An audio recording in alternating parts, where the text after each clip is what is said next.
Account, पुनर्मूल्यांकन खाता।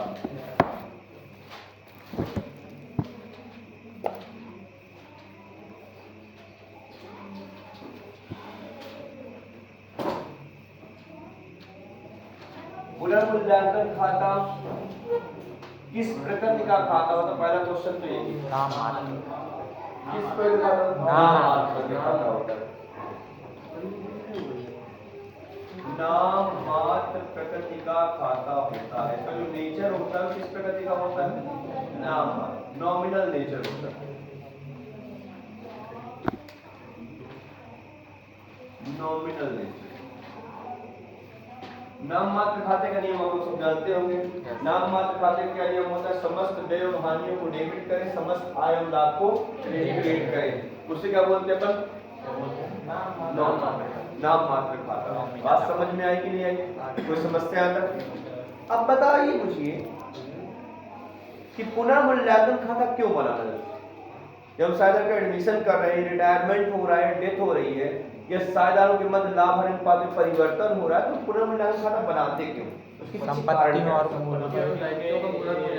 संपत्तियों दायित्वों का पुनर्मूल्यांकन करने के लिए कि संपत्तियों दायित्वों में कितना परिवर्तन आया, यह जानने के लिए क्या बनाया जाता है? पुनर्मूल्यांकन खाता बनाया जाता है। सॉरी, अब देखिए क्या है, ध्यान से बात को समझिए कि भैया मान लीजिए आपने कोई फर्म स्टार्ट किया 2015 की स्थिति, और दो पार्टनर थे जो अपने प्रॉफिट शेयरिंग को 6:4 में डिस्ट्रीब्यूट करते थे। फर्म आपकी चलती रही 2025 की स्थिति आई, इन्होंने सी को एडमिट कर लिया, सी नया पार्टनर आया, इनका प्रॉफिट शेयरिंग रेशियो का 5:3:2। क्या होगा प्रॉफिट शेयरिंग रेशियो? 5:3:2। बात समझ में आई कि नहीं है? अब जरा इस बात को गौर से समझिए। यदि मान लीजिए आपने 2015 की स्थिति में क्या परचेज किया? लैंड। लैंड की वैल्यू मान लीजिए 2 लाख रुपए थी। आपने एक मशीन परचेज किया, उसकी वैल्यू 1 लाख रुपए थी। एक फर्नीचर परचेज किया, इसकी वैल्यू 50,000 रुपए थी। आई बात समझ में? भाई व्यापार करने के लिए संपत्तियों की आवश्यकता होती है, बिना संपत्तियों के व्यापार नहीं हो सकता। संपत्तियों की आवश्यकता तो होती। अब ये बताइए, ये संपत्तियां आपने कितने साल यूज किया? 10 साल तक आपने यूज किया। अब 10 साल बाद संपत्तियों के मूल्य में कहीं ना कहीं वृद्धि या कमी आई हो कि नहीं आई हो? यदि संपत्तियों का मूल्य बढ़ा होगा तो संपत्तियों का मूल्य कम हुआ होगा। बात समझ में आ गई? अब ये बताइए, लैंड कितने की है यहाँ पास? 2 लाख। क्या 2025 में भी लैंड की कीमत 2 लाख रुपए ही होगी? क्या हो गई होगी? बढ़ गई होगी। हो सकता है इसकी कीमत हो गई हो 3 लाख रुपए, 4 लाख भी हो सकती कि नहीं हो सकती? हो सकती है। आपने एक मशीन खरीदी जिसकी कीमत कितनी थी? 1 लाख रुपए। मशीन कितनी की थी? 1 लाख की थी।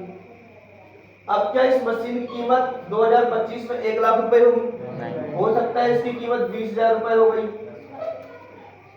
हो सकता है कि नहीं हो सकता? हो सकता है। कोई फर्नीचर आपने खरीदा, फर्नीचर खरीदा 30,000 में, हो सकता है 50,000 में इसकी वैल्यू कितनी हो सकती है? 20,000 इसकी वैल्यू हो सकती है। मेरा कहने का मतलब ये है कि जब भी साझेदारों के मध्य लाभ हानि अनुपात में परिवर्तन होगा, चेंज होगा प्रॉफिट शेयरिंग रेशियो में, या फिर एडमिशन होगा, या फिर रिटायरमेंट होगा, या फिर डेथ होगा, कुछ भी होगा, तो आपको संपत्तियों और दायित्वों का पुनर्मूल्यांकन करना पड़ेगा। क्यों आवश्यक है सर? क्या कारण हो सकता है कि संपत्तियों और दायित्वों का मूल्यांकन किया जाए? हम सी को एडमिशन दे देते हैं, सी आगे काम करे भाई साहब, मूल्यांकन करने की क्या आवश्यकता है? अब जरा बात को गौर से देखिएगा। लैंड कितनी की? 2 लाख। यहाँ कितनी हो गई? 4 लाख। 2 लाख से वैल्यू बढ़ गई ना। अब 2 लाख इसकी वैल्यू बढ़ गई, तो प्लस की माइनस? प्लस। मशीन कितने की? 1 लाख। 1 लाख। यहाँ कितनी वैल्यू होगी? 20,000। कितनी कम हो गई वैल्यू? 80,000। प्लस की माइनस? माइनस 80,000 रुपए। फर्नीचर कितने का था? 50,000। 50,000।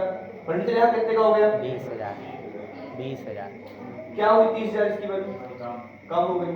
अल्टीमेट रिजल्ट क्या है, प्रॉफिट की लॉस, लॉस आ रहा है, प्रॉफिट 2 लाख है, 80 और 30 कितना हो गया, 1,10,000 घटाएंगे तो 90,000 क्या आएगा, प्रॉफिट 90,000 का प्रॉफिट आएगा। अब मेरी बात को गौर सुनिए, यदि आप इस स्थिति में आकर जब आप सी का एडमिशन कर रहे हैं, गौर से बात सुनिएगा, यदि आप इस स्थिति में आकर जहां पास आप सी का एडमिशन कर रहे हैं, यदि आप अपनी संपत्तियों दायित्वों का मूल्यांकन नहीं करते हैं तो बैलेंस शीट में आपकी लैंड कितने में दिखाई देगी, 2 लाख में, और इसके साथ आप आगे व्यापार करने लगेंगे। जब आगे संपत्ति का विक्रय होगा तो उसमें किसका भी हिस्सा जुड़ जाएगा, सी का। जाने अनजाने जो भी लैंड की कीमत बढ़ी होगी इसके अलावा, और यहां जो बढ़ी होगी उस सी को प्रॉफिट मिल जाएगा। इस 90,000 में सी का हिस्सा आ जाएगा कि नहीं आ जाएगा, यदि आप पुनर्मूल्यांकन नहीं करते। समझे बात को, समझे। यदि आप यहां पास पुनर्मूल्यांकन कर देते हैं तो रिन्यू होगी पूरी की पूरी एसेट्स, इसके बाद जो भी बढ़ोतरी होगी या कमी आएगी उसी में उसका हिस्सा आएगा। और यदि आप यहाँ पुनर्मूल्यांकन नहीं करते हैं तो जाने अनजाने सी को इसका फायदा मिल जाए। हो सकता है नुकसान भी हो जाए, पर फायदा होने के चांसेस बहुत ज्यादा मात्रा में। समझ में आई बात कि नहीं? तो ऐसी स्थिति में हमें क्या बनाना पड़ता है, रीवैल्यूएशन अकाउंट, कि भैया साफ सुथरे खाते रखिए। खाते कैसे रखिए, साफ सुथरे खातों में, ताकि सी के आने से बाद में डिस्प्यूट्स ना हो। अब हमने 3 साल बाद मान लीजिए व्यापार ही बंद कर दिया, अब 3 साल बाद हमने व्यापार बंद किया, 2028 की स्थिति, अब लैंड की कीमत हमने किया कि भैया 5 लाख रुपए, 3 लाख में प्रॉफिट लेगा कौन, सी। 3 लाख तो उसके समय बढ़ी नहीं वैल्यू, उसकी समय वैल्यू कितनी बढ़ी, 1 लाख। प्रॉफिट तो काय किसमें चाहिए, 1 लाख, प्रॉफिट उसको कितने मिल जाए, 3 लाख। ये चीज हो जाएगी कि नहीं हो जाएगी? इसको जानने के लिए क्या बनाना पड़ता है, रीवैल्यूएशन, कि भैया जितनी भी कमी या बढ़ोतरी हुई एसेट्स या लायबिलिटी को क्या कर लो, राइट ऑफ कर लो, समाप्त कर दो, ताकि हम रियल पोजीशन फर्म की दिखाई। समझ में आई बात कि नहीं? इसलिए क्या बनाया जाता है, रीवैल्यूएशन अकाउंट। रीवैल्यूएशन अकाउंट का नेचर कैसा है बेटा जी? रीवैल्यूएशन अकाउंट का नेचर कैसा है, नॉमिनल। नॉमिनल अकाउंट का रूल क्या कहता है, नॉमिनल अकाउंट का नियम क्या कहता है, बताइए। संपत्ति बढ़ेगी, profit debit, all expenses and losses are debited, all income and gain are credited। Revaluation account का फॉर्मेट कैसे बनाएंगे, ध्यान दीजिए।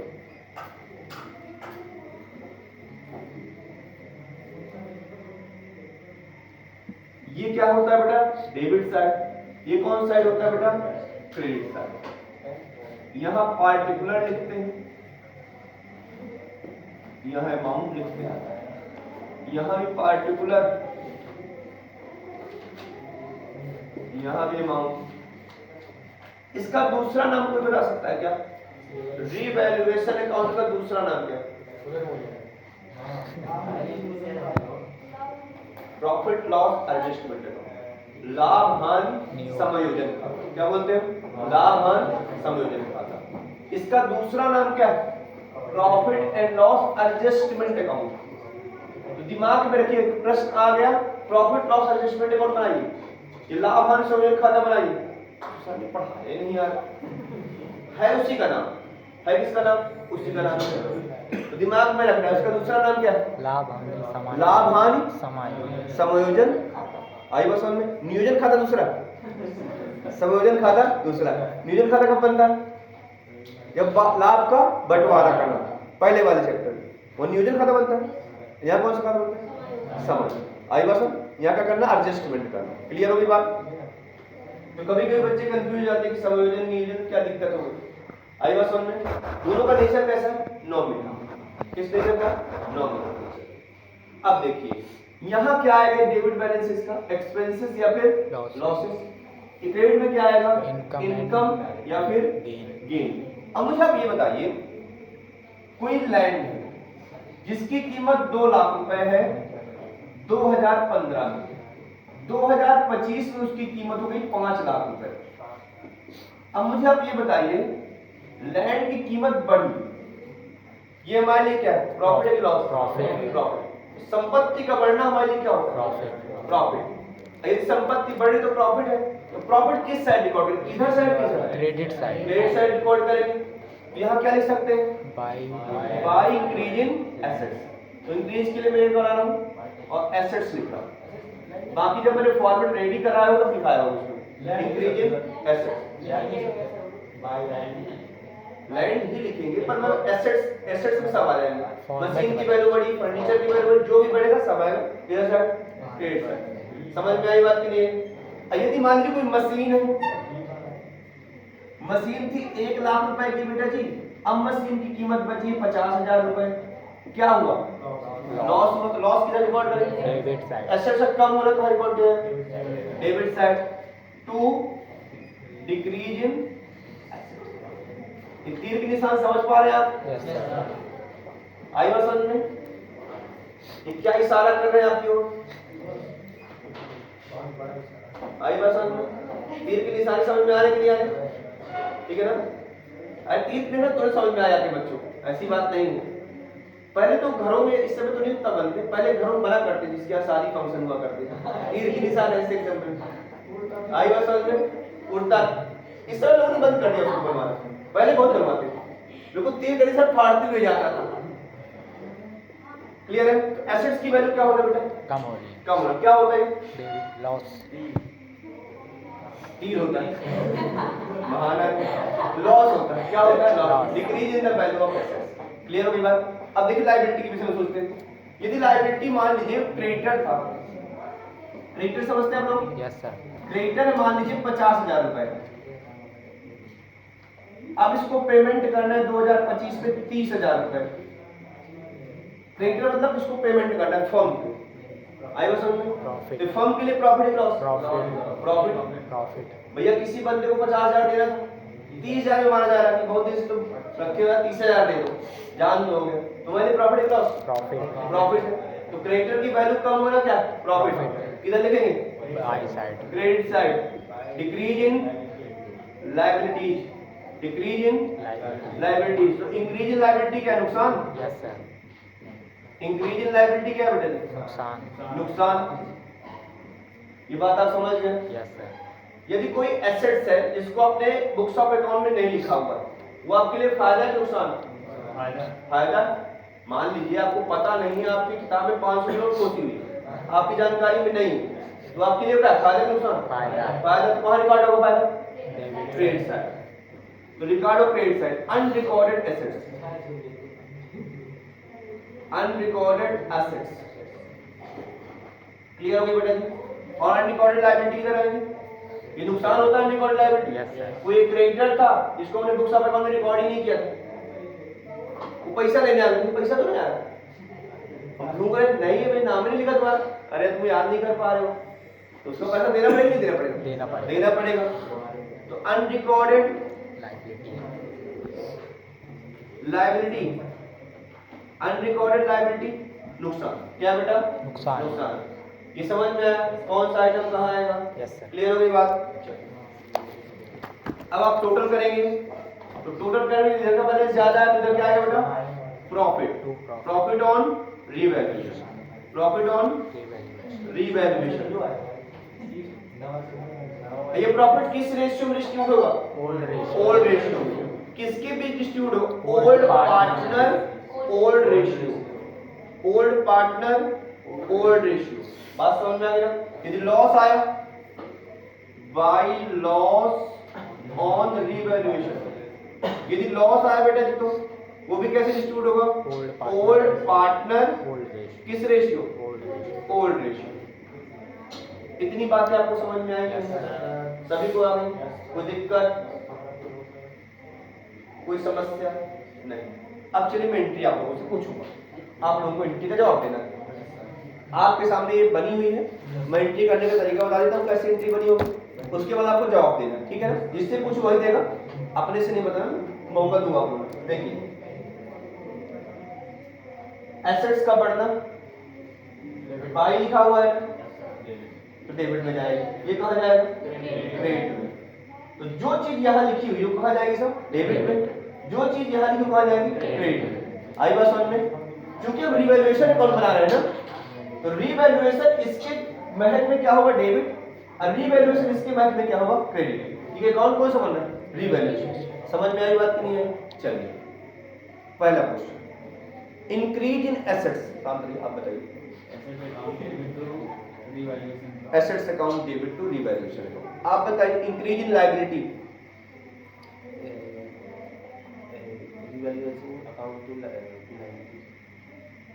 Revaluation account debit to liability, बहुत बढ़िया।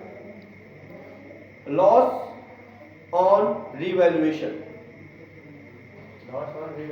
Yes,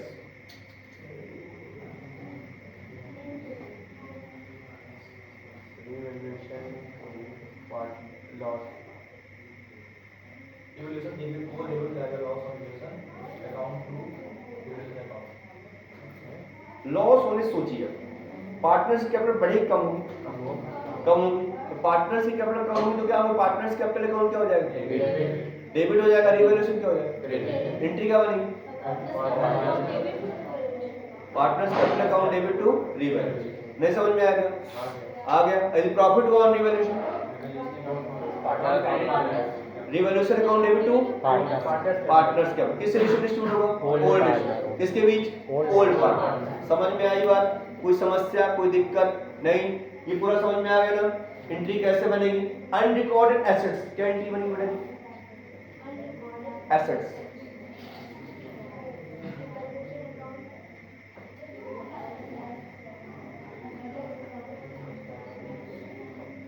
unrecorded assets,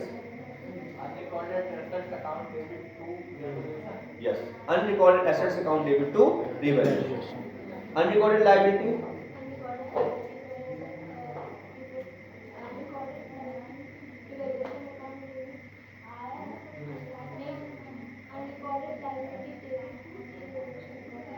unrecorded liability किधर लिखी, यहाँ लिखी, तू लिखा है ना, रिवैल्यूएशन क्या हो जाएगा, debit, revaluation account debit to unrecorded liability. समझ में आ गई बात? कोई दिक्कत, कुछ समस्या आप लोगों को नहीं? चलिए क्वेश्चन में आइए आप लोग। कभी कभी क्वेश्चन जनरल एंट्री करने के लिए पूछ लेता है कि जनरल एंट्री करिए, तो क्वेश्चंस में आप लोग आएंगे।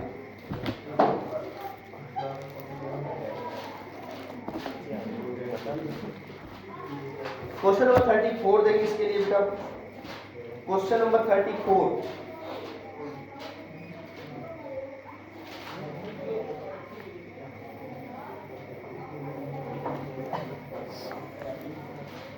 चलिए ध्यान देंगे। क्वेश्चन नंबर 34 में आपको जनरल एंट्री करनी है। क्या लिखा है, पहला पॉइंट देखिए क्या लिखा, मशीन को 18,000 रुपए से हरासित कीजिए, कम कीजिए, मशीनरी भी डेप्रिशिएट बाय 18,000, मशीन पे डेप्रिसिएशन लगना, प्रॉफिट की लॉस, ये लॉस है तो कहां लिखा जाएगा, डेबिट साइड। एंट्री क्या बनेगी, revaluation account debit to machine, revaluation account debit to, समझ में आया कि नहीं आया? लॉस है तो एसेट्स की वैल्यू कम होगी, डेप्रिसिएशन है तो यहाँ क्या हो जाएगा, एसेट्स का नाम, एंट्री क्या बनेगी, revaluation account debit to machine account. नहीं समझ में आया क्या? सभी को आ गया? आपको आया नहीं आया? आ गया। दूसरा क्वेश्चन बताना, भवन के मूल्य में 20,000 की वृद्धि हुई, क्या एंट्री बनेगी, building account debit to revaluation account. अब मौका आपको दिया जाएगा तो बोलिएगा। चलिए अच्छा आप बताइए इसका पॉइंट, दूसरा पॉइंट बताइए, पूरा मौका दिया गया आपको। संदिग्ध ऋणों के लिए 5% की दर से प्रावधान किए, जबकि देनदार कितने के, 60,000, 60,000। A provision of create of doubtful debts at the rate of 5%, debtors amount to rupees 60,000। क्या हो गया, प्रोविजन फॉर डाउटफुल डेब्ट, डेटर समझते क्या होता है, थोड़ा इसका समझ लीजिए, कॉन्सेप्ट समझ लीजिए, बार बार परेशान करता है। डेटर 60,000, ध्यान समझिएगा, पूरा मंथन से समझिए, ओके, क्योंकि ये गलती करते हैं बच्चे, कितना भी समझा तो गलती करना इसमें स्वाभाविक सी बात। डेटर्स, डेटर्स का मतलब होता है वह बंदा इससे पैसा रिसीव करना कम, इसको उधार पे माल बेचा कम। बात समझ में आ गई? एक जन को तो माल बेचती नहीं, बहुत सारे मेंबर्स रहते, बहुत सारे कस्टमर्स रहते, जिसको फर्म क्या करती, माल बेचती। क्या सारे लोग एक जैसे होते? आपको शक्लें याद नहीं? कुछ लोग इस तरह के होते हैं, साधारण से लोग, कुछ तरह इस लोग के होते हैं, कुछ लोग इस तरह के अंदर से खराब होते हैं, कुछ लोग बाहर से ही खराब दिखते हैं। There are many types of person that goods sold by the firm. बहुत ऐसे लोग होते हैं जिनको फर्म क्या करती है, माल बेचती है। अब फर्म सोचे ये सलीम आदमी, कोई दिक्कत नहीं, ये भी थोड़ा ठीक ही दिख रहा है। कुछ लोगों ने कहा ये अंदर से करिया है, ऊपर से गोरा जरूर दिख रहा है पर अंदर से इसका क्या है, करिया काम है, तो रहने दो। ये बाहर से जरूर काला पर अंदर से बहुत गोरा व्यक्ति, कोई दिक्कत नहीं, इसकी तो शक्लें बता रही है लेडू टाइप का। अब देखिए फर्म ने इसके आधार पर अनुमान लगाया कि 60,000 में शायद अभी एक्चुअल बात ऐसी हुई नहीं, हो भी सकता है और नहीं हो सकता। प्रोविजन एक ऐसी चीज है जिसको हम मेंटेन करते हैं प्रूडेंस प्रिंसिपल के बेसिस पर। किसी बेसिस पर? प्रूडेंस प्रिंसिपल पढ़ा है आप लोगों ने? प्रूडेंस या कंजर्वेटिव प्रिंसिपल, दूरदर्शिता का सिद्धांत, किसी बच्चे को याद है? हाँ बताइए, दूरदर्शिता का सिद्धांत क्या कहता है? बाद में पैसा डूबने के लिए प्रोविजन बनाना पड़ता है, हमें इन फ्यूचर के लिए सेविंग और कुछ ना कुछ करना पड़ता है ताकि बाद में लॉस ध्यान रखिएगा।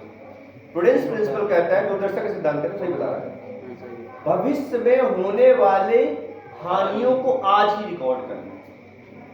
होने वाली हानियों को, हो ही गई ये वाली नहीं, होने वाली, हो भी सकती है और नहीं, और भविष्य में होने वाले लाभों को लिखने की आवश्यकता नहीं। प्रूडेंस प्रिंसिपल के बेसिस पर ही, ये कंजर्वेटिव प्रिंसिपल के बेसिस पर ही दूरदर्शिता के सिद्धांत के आधार पर प्रोविजन बनाए जाते हैं। क्या बनाए जाते हैं? प्रोविजन। अभी पैसा डूबा नहीं, डूबने की संभावना है, उसके लिए हम क्या क्रिएट करें? प्रोविजन। 60,000 में कितना डूबने की संभावना? क्वेश्चन में कितना बताया? 5%। कितने परसेंट? 5%। 60,000 में 5% कितना है?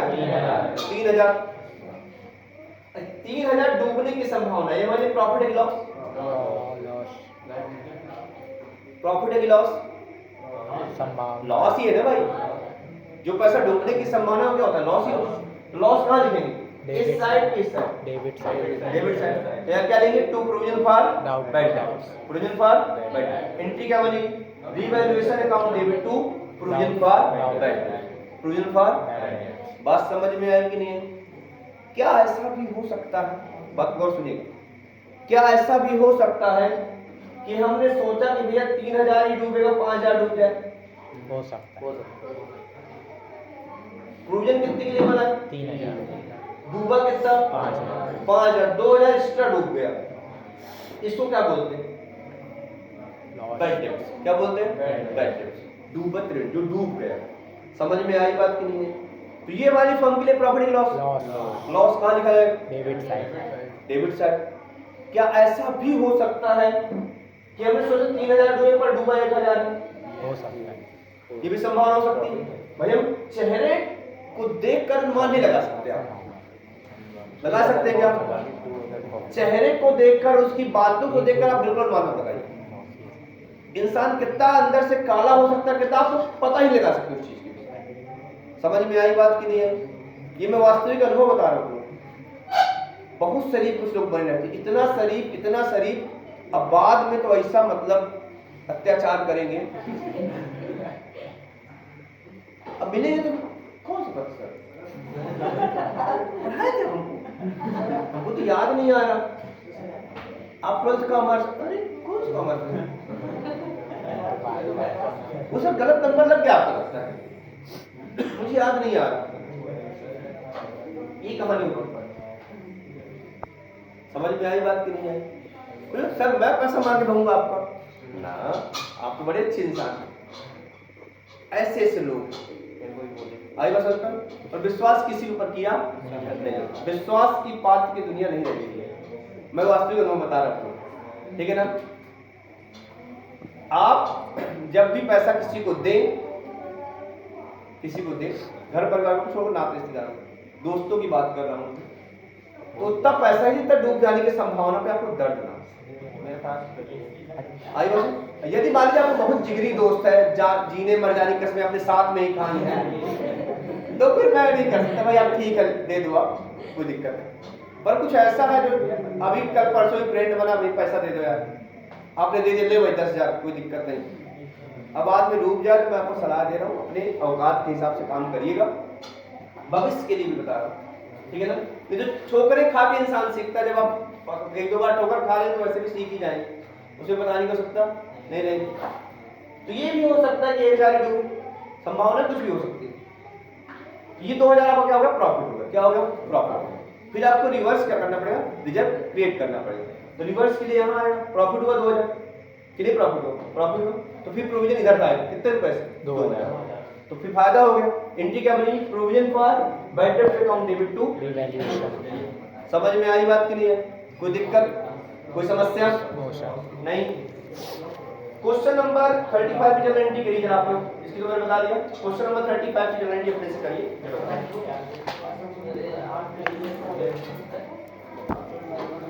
ज़्यादा अभी यहीं पे। लिख लिया आप लोगों ने? Yes sir.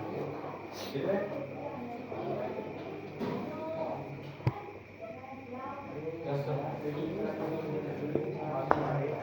पहला क्या लिखा है, अच्छा, प्रॉफिट। अलिखित संपत्ति। अलिखित संपत्ति कहाँ लिखेंगे, अनरिकॉर्डेड एसेट्स इधर आएंगे, डेबिट। तो एसेट्स का बैलेंस डेबिट हो तो बढ़ी डेबिट हो जाएगा, assets account debit to revaluation account. अलिखित दायित्व इधर आएंगे, लायबिलिटी का बैलेंस क्रेडिट हो तो क्रेडिट जाएगा, रिवैल्यूएशन क्या हो जाएगा, revaluation account debit to unrecorded liability.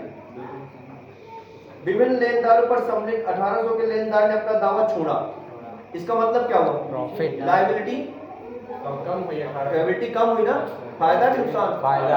फायदा इधर लिखा जाएगा, creditor account debit to revaluation account, creditor account debit to revaluation account, ये लिखा आप लोगों ने, creditor account debit to revaluation.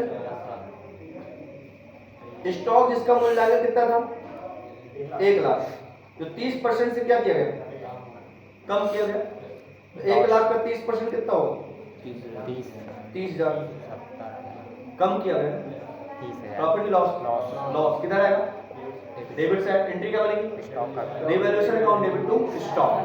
और मैं साधारण तरीके की एंट्री बता दूं लोगों को, चलिए ध्यान सुनिएगा, एक तरीका मैं और बता रहा हूँ, दिमाग में रखिए वो तरीका। एसेट्स का बैलेंस क्या होता है, डेबिट। एसेट्स का रूल याद करिए, अब फिर पिकन करिए इसमें। एसेट्स बढ़ती है तो क्या होती है, डेबिट, कम होती है तो क्रेडिट। समझ में आई बात, एसेट्स बढ़ेगी तो क्या होगा, डेबिट, कम होगी तो क्रेडिट। लायबिलिटी का बैलेंस क्या होता है, क्रेडिट, लायबिलिटी बढ़ेगी तो क्रेडिट, घटेगी तो डेबिट। अब इसमें ऐड ऑन करिए उस चीज को, देखिए क्या लिखा है। पहला पॉइंट है अलिखित संपत्ति 25,000, अनरिकॉर्डेड एसेट्स है, तो बढ़ेगी कम हो रही, बढ़ रही, तो बढ़ेगी तो एसेट्स क्या हो जाएगा, डेबिट, तो रिवैल्यूएशन क्या हो जाएगा, क्रेडिट। एंट्री क्या बनी, एसेट्स अकाउंट डेबिट टू, नहीं बन रही क्या, बन रही ना। दूसरा पॉइंट है अलिखित दायित्व, दायित्व का बैलेंस क्या होता है, क्रेडिट, तो क्रेडिट हो जाएगा, और रिवैल्यूएशन क्या हो जाएगा, एंट्री क्या बनेगी, revaluation account debit to unrecorded. नहीं समझ में आया क्या, आया। इसके बाद क्या लिखा है,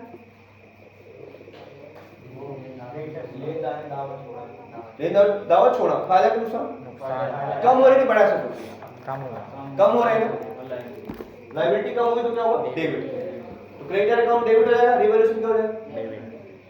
लॉजिकल भी सोचे ना, इसको छोड़ते हुए तब भी यही वो नियम लगेगा।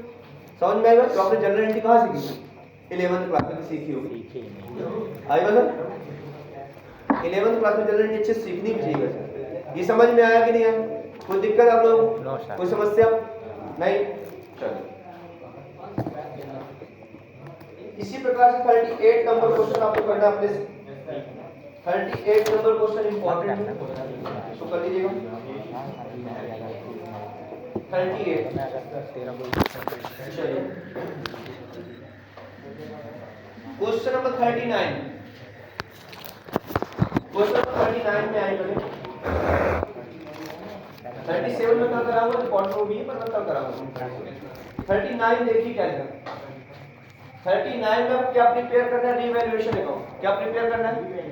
रीवैल्यूएशन अकाउंट प्रिपेयर करना है। मिला 39? Yes sir. केवल रीवैल्यूएशन प्रिपेयर करना है। क्या प्रिपेयर करना है? रीवैल्यूएशन। तो रीवैल्यूएशन प्रिपेयर करने के लिए क्या लिखा? देखिए पहला पॉइंट, देनदारों पर 7 से 1/2% संदिग्ध ऋण संचित बनाना है। Create a reserve for bad dates और डेटर्स।